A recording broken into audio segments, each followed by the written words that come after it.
Dans cette vidéo, je vais vous présenter les fonctions liées aux dates. Je vais vous en présenter 4: jour, mois, année et date.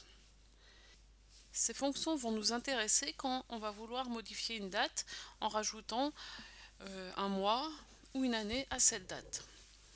Alors si je prends une date comme le 23/3/2020 et que je veux rajouter un jour à cette date, là c'est pas très compliqué, puisque une date c'est un nombre de jours écoulés depuis le 1er janvier 1900.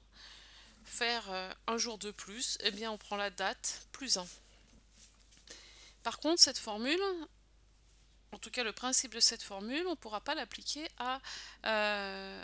au calcul pour rajouter un mois, puisque tous les mois ne font pas 30 jours.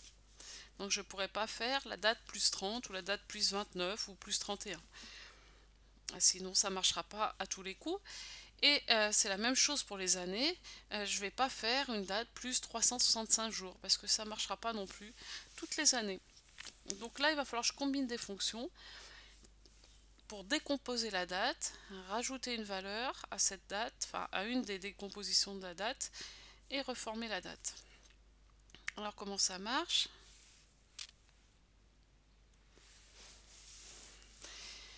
J'ai donc ces 4 fonctions.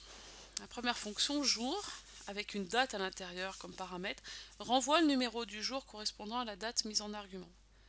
Donc jour du 23 mars 2020, eh bien, il va me dire que c'est 23 puisque nous sommes le 23 mars. Mois d'une date renvoie le numéro du mois correspondant à la date. Donc 23 mars, il va me renvoyer 3 pour le mois de mars. Année de la date renvoie l'année correspondant à la date mise en argument. Et donc l'année, nous avons pris une date qui est en 2020, donc il nous renverra 2020. Donc jour, mois et année décomposent une date en extrayant soit le jour, soit le mois, soit l'année. Et la fonction date recompose une date à partir de 3 valeurs. En premier argument, on mettra l'année, en deuxième le mois et en troisième le jour. Donc si je mets date de 2020 1, eh bien il m'écrira 1er janvier 2020. Du coup, comment ça marche? Eh bien, quand j'ai une date, 23/3/2020, pour extraire le jour, je vais écrire égal jour de A4, si ma date est en A4, égal mois de A4, égal année de A4. Et j'aurai comme ça 23 pour le jour, 3 pour le mois, 2020 pour l'année correspondante. La fonction date fait un peu l'inverse, elle construit une date à partir de 3 valeurs. Donc si je mets jour 30, mois 3, année 2020, la fonction date va m'écrire 33/2020. Et pour cela, je dois écrire égal date, l'année qui est en C8, point virgule, le mois qui est en B8, point virgule, le jour qui est en A8.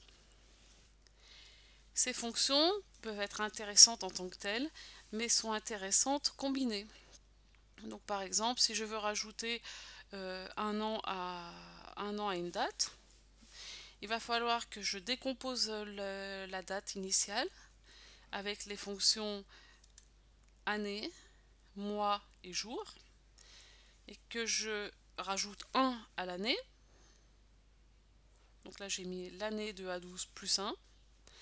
Et qu'une fois que j'ai pu rajouter 1 à l'année, je recompose la date avec l'année de cette date plus 1, le mois de cette date, le jour de cette date.